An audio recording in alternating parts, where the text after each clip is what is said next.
Good afternoon, everybody. Welcome to the Talking Cafe. Today, I'm joined by Jenny Street, who is the Volunteering Project Officer at SASP, also known as Somerset Activity and Sports Partnership. Thank you for joining me today, Jenny. Thank you. Thank you for having me. Lovely. So could you tell us a bit about SASP and who they are, what you do, and then we'll move on to your very exciting project? Yeah, of course. Thank you. So I work for Somerset Activity and Sports Partnership. We're one of 43 partnerships, active partnerships in the country, and we're working around getting people active. So our vision is to help people have better quality of life, improve their health and happiness through being able to access sport and activity. So my role is a volunteering project officer. I work with some of the amazing volunteers that we have involved with SASP.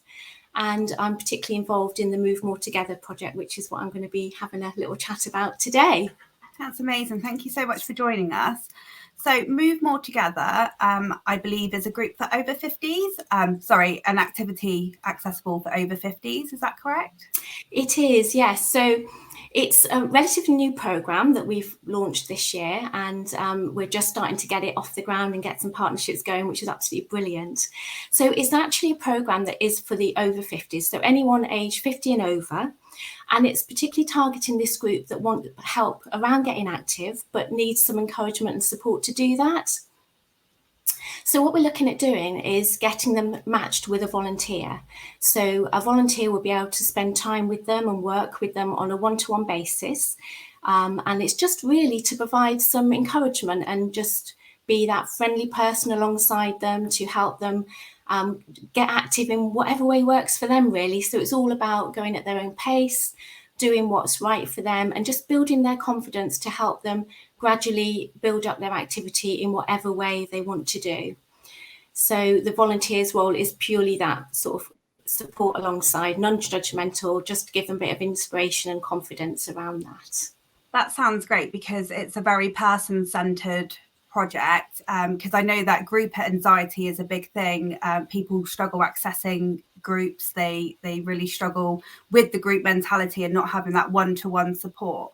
So how do you pair a volunteer to somebody wanting to participate? Yeah, I mean, that's the key really for us is that, first of all, it's a very flexible programme, and also that we're working to get those matches right with the participant and volunteer. So first of all, with the matching process, when someone's registering and getting involved in the programme, I'll be learning lots of different information about them to help get that match right. So that does mean that the programme itself, when someone joins, is very difficult to give specific timescales as to how quickly we can get them matched and working with someone.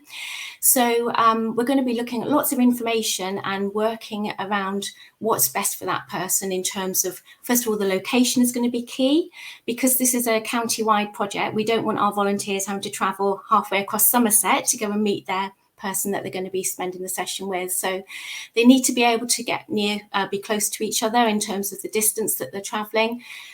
We will be covering the expenses for our volunteers. So if they're travelling to meet their participant, then we will cover the costs. But like I say, we don't want someone travelling an hour before they even start doing their volunteering, because they're giving up their time anyway, which we appreciate. So that's going to be one of the things we're looking at. We're going to be looking at what requirements both parties have in terms of their own levels of physical activity and mobility, any particular requirements that either party has. We're also going to be looking at their availability, because participants and volunteers, they may have other commitments during the week, they might both be working. So many variables, and it's about putting all of that together to make sure that it's going to be a window of opportunity for them both to go to work, and that they're going to be compatible, but also just that they're probably going to be okay together, that, you know, we're going to learn about the personalities and make sure that it's going to be a relationship where they're going to be feeling confident to work alongside each other and getting to know each other. So yeah, lots of different things, but I think really the key, like you mentioned, is the fact that this is very much around the participant and what their requirements are. So we really want them to feel in control of the programme and feeling that they're comfortable with what's happening. This isn't something that's been done to them. It's something that they're wanting to be involved in, and they're taking complete ownership of it. So with the activities, you know, when they join, we'll be asking about where they are already and what sort of help they're going to need. It might be that somebody isn't able to get out and about, their mobility might be quite limited. You know, they might have long-term health conditions, reduced mobility. So there's lots of different things that we can offer. If they're happy for a volunteer to come into the home, we've got on our website, you can go on and have a look. There's loads of different resources at home that we can offer. So there's Walk Your Way, which is different walks around Somerset that have been filmed. So if someone's not able to actually go out and do those, we can bring them into the home and they can do that from marching on the spot or seated, just to build up their strength. There's the Love to Pedal, which is pedals that we can have where they can sit and pedal to build up that strength in their legs. So there's home-based things. But also, of course, there is getting out and about, which is obviously so good for our emotional and mental well-being. So it might be that someone's got a bit of garden or wants to just have someone to be alongside them and have that confidence that knowing someone's with them to practice and encourage and build up on their strength of walking locally around from where they live, around the block, or visiting some outside space, or maybe going further afield, possibly looking at communal activities. But again, that's down to that individual and what they want. And things vary as well, because if you've got long-term health conditions, it can be quite unpredictable. And it might be that one week they're feeling, you know, they've done a few walks with their volunteer and they've been up to the local park and they've managed that. But they might have another week where actually they don't feel so well and it's going to be doing something different. So it is completely down to the individual and what their needs are. That sounds fantastic. And it sounds like, especially being able to bring those activities in the home, you're actually covering all bases. And, you know, those rainy days and bad days, like you said, where you're unable to access the outside. Definitely. And at this time of year, you know, we're going into, unfortunately, it's going to be not such good weather. So, yeah, so it's dodging those showers and trying to gauge what's going on. So, yeah, lots of opportunity to do different things. And, you know, I think you sort of touched on the fact that also there can be a lot of anxiety for people around this. And to be honest, that one of the things that has driven Move More Together is coming out of the pandemic. We're seeing the impact that it's had on people.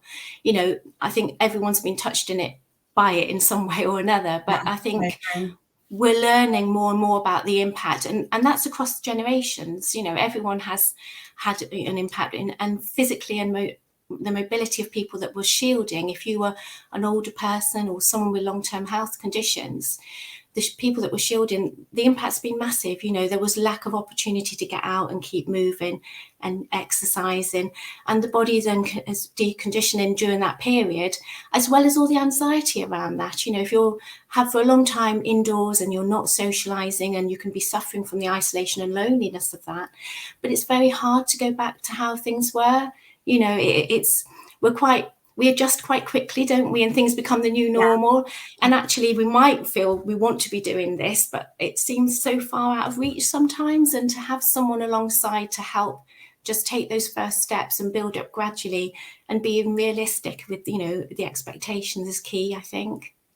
I find when post-COVID, it seems to be a bit of a vicious circle. So you got reduced mobility, not being able to access the services, which then has a knock-on to mental health, which then doesn't make you want to get up and go out and do these proactive things.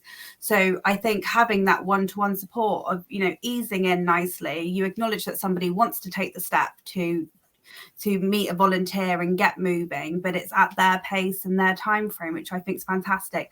And it's an amazing service that I think we really are lacking in the older community. So once you assess somebody's abilities, do you and the volunteer work to set a goal, a time frame, or is it sort of just a go and see how you go type of situation? No, it's very flexible, and we're not setting any particular targets or anything. I mean, obviously we want to see how things are going, and we will be checking in with, you know, the whole thing is going to be overseen by us, so we will know when all the sessions are happening. I'll be touching base with the participant and volunteer throughout, but it's not going to be fixed. You know, you're not going to have your volunteer for 6 sessions and then that's it. It's because life's not like that. So no, it's very open-ended. We're going to be checking in. We're going to want to know that both are happy with it and that they feel it's benefiting them. And, you know, and sometimes it can take a long time for changes, but what we do know is it will happen, because first of all, you've got that social interaction of knowing you've got someone coming, and that's a motivation to get ready and see them, and it's breaking down those barriers that from being indoors and not being able to get out and about. So there will be, it will be very gradual for some people, and there will be changes, but it can be up and down again, particularly if you've got long-term health conditions and things. So it's just about having those conversations with both people and making sure that they're happy with how things are going, and seeing, is there anything else we can do, is there any other options, and looking at what's going on and being open to that as well. That's amazing. So we have had a question. Mel's asking how referrals can be made to the service. So I guess that's from a participant point of view. So I'll let you talk a bit about that, and then Joe can post the links in the comments for anybody that's interested. Okay, so participants, so if people want to get involved, they can refer themselves in, or we can take people being referred in by third parties. So on the website, there's Move More Together details, and on the bottom of our page, there's some forms that you can fill in electronically. So anybody can do that. So if you're watching this and you're thinking, I could really benefit from that and I'd like to get involved, you can fill in one of those forms.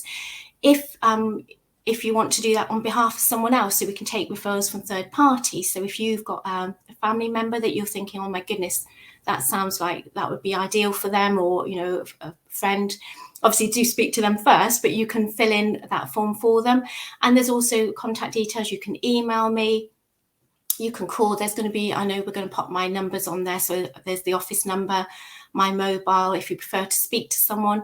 We don't want there to be any barriers. So, if paperwork's an issue, I can fill in the form and talk through that process, because once I've got that form filled in, that's just going to capture a little bit of information about who you are and where you are and what sort of help you'd like. So whether you'd like a volunteer to be helping you indoors, doing some activities, whether you want to be getting out and about. But obviously I'll be then meeting and having a chat with you and getting a bit more information, because that's going to help me to ultimately match you with the right volunteer and get that match right for you. That's great. Thank you very much. And are there any limitations of things that your volunteers can't deal with? Because obviously with aging comes other issues such as continence and, like you say, reduced mobility. So are there any cutoff points where you could say, oh, I'm very sorry, we're a bit limited on what we can offer? Or do you just try and get somebody to get a service that's person-centered to them? I think the answer would be everybody's going to be looked at on an individual basis. So we would look at what we can do and if we can work with someone. So it's about capturing that information and seeing what their needs are. There's nothing that I would say would immediately rule somebody out, but it might be if they've got specific needs that it would take longer to get the right volunteer that can work with them and make that match for them. So we'd be looking at everything on a case-by-case basis. That's fantastic. And are you happy with family members such as wives, daughters, sons, joining in any meetings to sort of carry on that encouragement when the volunteers aren't around? Are you allowed to make it an involved process so lots of people can get involved and see what you're doing there? Yeah, I mean, the volunteers, and obviously that's perhaps something I was going to go through a little bit about the volunteers, but what I would say is, just to be very clear as well, is that our volunteers aren't going to have specific training around delivering physical exercise or health conditions and things like that. So our volunteers are going to be, that all our volunteers come from different backgrounds. They might have lived experience of things, which is obviously always a fantastic thing. If you've walked that path yourself, you're going to bring a certain knowledge and understanding to that. But it might be that they work in a field where they've got some sort of knowledge. But the role of the volunteer is purely to be that support and that help alongside somebody. So it might be that they would meet family members, and I've had some sessions where we have worked with the family as well, and we've met the family members. But and obviously they can then be able to show what they're doing and be able to equip the family to carry on delivering that kind of support. But it is around the whole basis is that the participant is saying what they want to do. And obviously that time with the volunteer is quite unique as well. So we wouldn't necessarily want there to be lots of other people present whilst they're having that time. So, but in terms of the activities, all those resources are going to be there all the time. So I'm very happy to meet with family and show them different things that they can do as well when the volunteer's not around. That sounds wonderful. So moving to the volunteer side of things, is there a minimum commitment time that you ask for a volunteer? You know, do they have to commit 12 weeks or, you know, for example, or can they do it once, do it twice, or, you know, weekly? What do you ask for people really? Well, the Move More Together, it is a very really special program, and it's going to have some brilliant outcomes, hopefully. But the whole idea is that you are going to be able to meet someone on a regular basis, because that's part of the, you know, the key to this is that it's going to be building up that confidence for someone. So if they've got a different volunteer coming in every week, you know, that's not quite how we want it to work. We want them to be able to have that confidence with someone. And that's why the matching, you know, we want to be able to match them with someone that they're going to feel safe with and get to feel they can be comfortable around and have that relationship with. So the volunteers themselves, we want the volunteers to be able to commit to meet someone on a regular basis.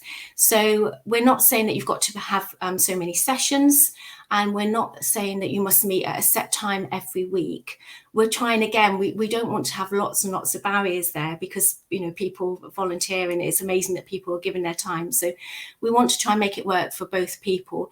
But what we would be asking is that they are available to meet on a regular basis. It doesn't have to be at the same time every week. We're not saying that, you know, Tuesday at 10 o'clock is your time slot and you must meet every Tuesday at 10. Some people are going to be opting for that. And I know I have got that at the moment, because it suits both parties, that they know that this is our set time each week. Obviously, if they need to rearrange it or cancel it, that's absolutely fine. If other things crop up, that's what happens with life. But the idea is that it's going to be flexible. We do want the sessions to happen during normal office hours. So we do ask that that's Monday to Friday between 9 and 5, because we just want to make sure that we're on hand if there's any queries or anything. So they've got some backup and they can call in if they need to. But in terms of the sessions, they are flexible and there's not a set limit, but we do anticipate it's to make that longer commitment to meet someone on a regular basis, ideally weekly, but it can be flexible. Because they're working quite closely with the participants, what type of qualities do you look for when pairing? What sticks out to you when meeting volunteers? Well, in terms of to actually be joining a Move More Together volunteer, I mean, we're looking for somebody that's going to be able to give their time, that's caring and is interested in people and wants to give that support. I think it's just having that sense that they want to make a difference and that they've got that friendly outlook and they're caring, and having a sense of empathy, being able to recognise what, you know, different problems people might face. You know, we sometimes, you know, people have come with all different things that have gone on, and it's, you know, we don't want someone that's going to be unable to appreciate that someone actually to go out can be really intimidating for people, and it's having that empathy and understanding. So being just very caring and being non-judgmental and able to provide that support, that's going to be the key. Like I say, that's, you know, that's and I would imagine that's why people are going to be joining us. They're going to want to help someone to make a difference. We're not going to be expecting them to be able to, you know, deliver any programs of exercise. No. They are there to provide that support. I suppose it's perhaps just worth saying that the volunteers, I mean, we do have lots of different people that volunteer in SASP. You know, we have so many people that get involved in different things, and the Move More Together is just another lovely opportunity to get involved and do that. You know, we've got people at the moment that are ambassadors for some of the amazing projects we've got. We have the walk leaders that are voluntary walk leaders that lead the Somerset Health Walks. People that turn up and support at different sporting events. Move More Together is obviously a different opportunity, but a lovely one. But because you are going to be working one-to-one and providing that ongoing support, we will be having references and going through a DBS check for all of our volunteers. But obviously, you know, that I don't want anyone to sort of think, oh my goodness, that sounds like a lot of hassle and be put off by that. It's, you know, really straightforward. And obviously that's my role, is to make sure that all gets done. But it's just to, you know, it's something that we will be putting in place, and then we'll be able to support and encourage and train our volunteers just so they feel confident with what they're going to be going and doing. That's fantastic. And I think taking that step to volunteer is already showing the qualities that you care enough to give your free time. So the DBS checks and the background checks that you carry out on people, is that covered by yourselves if people are interested? Yeah, so anyone that's interested in volunteering, they'll we've got an application form, and if they can, as say on the site or website, you can see there's a little link to fill in a form to express interest if you want to volunteer. And then I'll have a chat with them and send out the application form, and they'll just need to then return that to me with some references, and then I'll be sorting out getting the references and getting the DBS check. And whilst that's going on, I'll be sort of keeping them updated, letting them know what's happening, and just getting to know them a little bit and learning about them to help me with that matching process, which, I keep using that word, the matching process, but obviously that's going to be the key to the success and getting them matched successfully with someone. Lovely. And if somebody's not quite ready to press that button to register their interest yet, are you happy to take emails and calls for people that have just got more questions that we might not have covered today? Yeah, most definitely. Yes, please. Yeah, I mean, obviously, you know, it's something that we want people to be able to learn about and know about and feel confident with, you know, with it. So please just, yeah, pick up the phone, email me. You know, I'm very happy to have a chat with people. And it might be that actually at the moment, you know, that they think actually that sounds great, but it's not quite the time for me yet. So we can have a chat about it and get back to them, or look at any other opportunities. And it's something, yeah, definitely get in touch and we can give you some more details. That's wonderful. Thank you. I think I've covered all the questions I have to ask. Really what I just wanted to know now, if you had any nice stories that you wanted to share so far of active matches that are going well so far. Well, it's very, very early days for us. So obviously it's taken a little while to get it off the ground, and it takes, you know, as I said, it can be quite difficult to give timescales, but we've now got a couple of matches in the Sedgemoor area, which is lovely, and we've got several volunteers that are at the moment going through the training and getting matched up with people. So hopefully keep looking on Facebook. We will be putting some updates on there and be able to give you some stories soon of how things are progressing. But yeah, it's watch this space. That's wonderful. We will promote your Facebook page so that people can follow you and see what you're doing and get involved that way as well. Thank you. Lovely. Thank you so much for joining me today. This sounds like an amazing project, and I'm really excited to check in at a later date to see how it's escalated and the amount of matches that you've got on the go, because it just sounds like a wonderful service that there's a massive gap in the market for at the moment, that one-to-one centered support that's accessible for everybody of all abilities. So thank you very much for joining me. Yeah, no. Well. Yeah, thank you. I think it is. I mean, it's one of those things. We just want to see this grow, and you know, I think it's just so beneficial because actually, you know, there's such a need for it, but also for the volunteers. It could be that there's people that are watching this or listening and thinking, you know, they've been through an experience themselves, and actually you know, volunteering is such a lovely thing that you can do, because you can give so much if you've been through an experience, and volunteering is so beneficial as well for our own well-being. You know, it makes us feel that we're achieving something positive and we're part of the community and just feeling connected to people. So yeah, it's a really exciting thing, and I'm really happy about the way it's progressing, and I'm sure it's going to be really successful.